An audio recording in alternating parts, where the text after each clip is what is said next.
வளகாப்பு அன்னைக்கு காலையில் கடன் நேரங்களத்தோடு எழுந்திரிச்சு வேலை வெட்டிக்கல ஆரம்பிச்சாச்சு. 12 மணிக்கு மேலே தான் வளகாப்பு. இருந்தாலுமே வந்து நேரத்தோடு எழுந்து வேலை செய்யறதுக்கு வந்து காரணம் வந்து பார்த்தீங்கன்னா வெரைட்டி ரைஸை நாங்களே பண்ணிக்கிறோம் அப்படின்னு சொல்லிட்டு ஒரு அவசரப்பட்டு ஒரு முடிவு எடுத்துட்டோம்.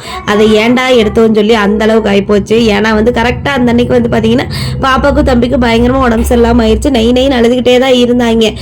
இருந்தாலும் கூட இருந்தவங்களும் கொஞ்சம் சமாளிச்சதுனால நாங்களுமே வந்து கொஞ்சம் சீக்கிரமாகவே வந்து எல்லாமே செஞ்சு முடிச்சிட்டோம். ஃபர்ஸ்ட் டைம் பல்காக பண்ண போகிறோம், டிஃப்ரெண்ட்டாக எதாவது பண்ணலான்னு ஃபஸ்ட்டு யோசிச்சோம். அதுக்கப்புறமா சரி ஓகே எதுக்கு வேணாம் அப்படின்னு சொல்லிட்டு யூஸ்வலான வெரைட்டி ரைஸே வந்து பண்ணியாச்சு. புளியோதரை, தக்காளி, தேங்காய், லெமன், அதுக்கப்புறம் புதினா சாதம் இதெல்லாம் வந்து பண்ணியிருந்தோம்.